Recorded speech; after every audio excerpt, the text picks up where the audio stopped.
And so like we're looking at the deals that we're locking up and just trying to figure out like, okay, what's the SOP to get these pre-marketed, figure out if it's a good fit for, obviously to just take them down. Okay. So just kind of wanted to get like your like SOP on that of like, okay, we get a deal locked up, right?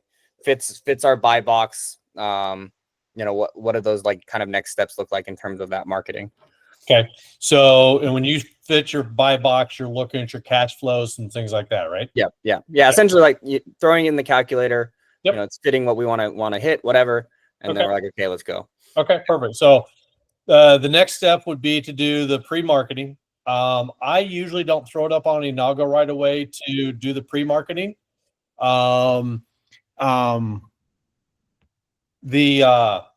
What I typically do, or what Marissa does, is she'll put it up on a Zillow and possibly a Facebook and just do some free marketing that way.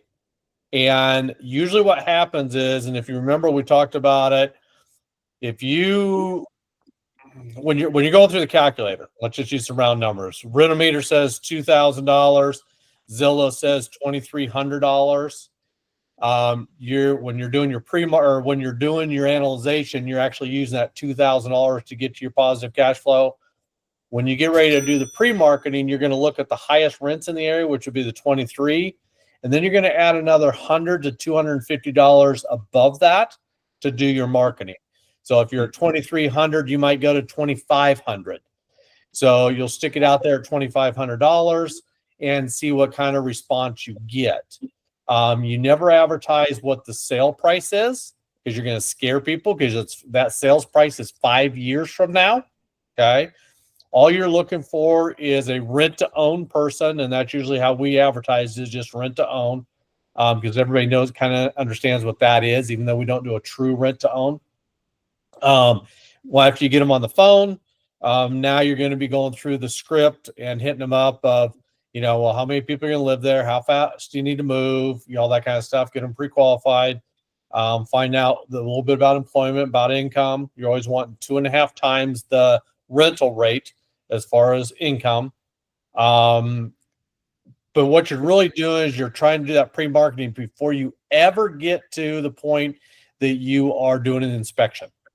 Okay. Mm-hmm. I will do a final inspection once I have some good interest in that property. I don't want to spend $300 to $600 on an inspector if I'm not getting good interest in the property. Okay. So that's why we do Zillow and we do Facebook and just doing a test marketing. Now, it could be a quick weekend deal. It could be a week-long deal. It depends on what time of year it is. Obviously, we just had 4 or 5 properties go through the holidays. It sucks because nobody's renting or wanting to even look at rentals during the holidays. So we already knew that. So we're waiting for another week to get everybody past the holiday, and then we'll start seeing what the actual advertisement looks like. Sometimes you're going to find somebody right off the get-go. I've got 2 other students that did some advertising right before Christmas, and they had great response, and they actually got the down payments down for them to move in sometime here in January. So you may find a person you're marketing to that they want that thing right away. Do you have access to be able to show the property? That was one of my questions, is like, how are you showing the properties? So like if agent or something? No, we don't use agents. Doing this, we typically just depends on, every circumstance is different. Obviously, if the house is vacant, that's what you really want. You should have it on a lockbox anyway, because you have it under contract. If it's got somebody in there, now it's a little bit touchier, and it depends on if it's the actual owner or if it's actually a tenant that's in there. Sometimes we'll have both. Sometimes I won't even show it because I don't want that conflict. Now I'm just taking names as to, maybe we got 10 or 15 names that are interested. Great, I got a good response. So now I will go ahead and do the inspection, get it closed, and then get them in there all at once and get a bidding war going on. Or if I can get access and I trust the seller or tenant to show it for me, then at that point we'll do that. and hopefully I can get the option fee up front before we ever close on it. And that happens quite often in our circumstances. But you got to play each one by ear and really know what the seller will help you with or not help you with. Yeah. Got it. Yeah, because we deal with like a lot of like occupied properties, which I could see. Like, I don't think maybe that deal that we just locked up in Arkansas Lake, but like other than that, everything is occupied by either a tenant or like, or the owner itself. And most of the time ours are too. So when it's a tenant, it's really touchy because the tenants can go in because they don't want to move. They're going to badmouth the property, all that kind of bullshit. So you got to be real careful when it's a tenant. If it's an owner occupant, they're wanting you to get that thing out of there as fast as they can, and get it sold or bought. So you buy it and so forth. So they usually help you very well. And it's a matter of building the rapport with the seller. But most of the time we try to show the property because I'm trying to either get a down payment hold money or the entire option fee up front before I ever close on it. Like the big thing right now is like we just have properties in our pipeline, and I'm like, I don't know I don't know if these ones are good lease options or not, right? Like, so does your pre-marketing tell you if that's your exit, if that's going to be your exit strategy while you're also like, so in my mind it was like, okay, market it as we always do, and then add this to it, right? And then whichever one, no. I turn around and I am not a landlord. So I do not do rentals. I do not market as a rental. I only market as a rent to own. And the first thing out of my I meant for dispo. Like market it as a wholesale, market it as novation, like market it like all of our exit strategies for the deal, right? And then just add the lease option as a new exit strategy, and then the marketing for that channel would then be Zillow and Facebook as a lease option. So we do it differently. So my entire philosophy, being in real estate for so long, is my number one strategy is to buy it. I want it in my portfolio. Yep. Because that's the way I make the most money. If it cash flows, I'm going to figure out a way to get it into my portfolio. So that's first and foremost before I do anything else.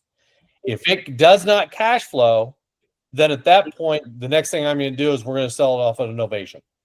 Got it. And that's just automatic. If it cash flows, I'm going to try to figure out some way of taking it down. Like right now, I think they're working 4 or 5 properties that all cash flow. And so they're at various stages of either pre-marketing or inspections. Like we have an inspection tomorrow on one of our properties because the pre-marketing already came out good. And so we're ready to, if the inspection comes back and it comes back good, we're taking it down. We'll close on it probably the next week or the following week after that and get it rented. So we always look at taking it down first. Because if you look at the numbers, guys, and I've said this before, on an option fee, our average option fee is 15 grand. Well, what is it on a wholesale? 7,500, maybe 10 grand. Okay. Yeah. So you're getting that right up front. But now it's the same token. Now you're getting the monthly cash flow of our average is $600 a door. Plus you're getting appreciation, depreciation, your principal pay down. You're getting all these other benefits that you don't get from wholesaling or even novations. Yeah. I mean, I think our average novation last year, I'd have to look again. I think it came out to $29,000 was our average assignment fee on novations. But that's a one-time deal. I would rather have it in my portfolio and continually having that monthly residual coming in. 100%. Yeah. So we always look at it that way first. And if you can't get them sub 2 seller finance, do you just have like private lenders hold a note? So yes, so I'll pay cash, but then I'm bringing in a private money lender to do that. And I pay them X dollars, whether it be 10%, 12%, 8%, whatever that might be, depending on the deal. And then depending on how you structure the deal, I like to set it up so that I can do a DSCR loan 6 months or a year down the road once I get it seasoned and get my tenant in there, get them paying properly, hopefully get some appreciation in the market to come up.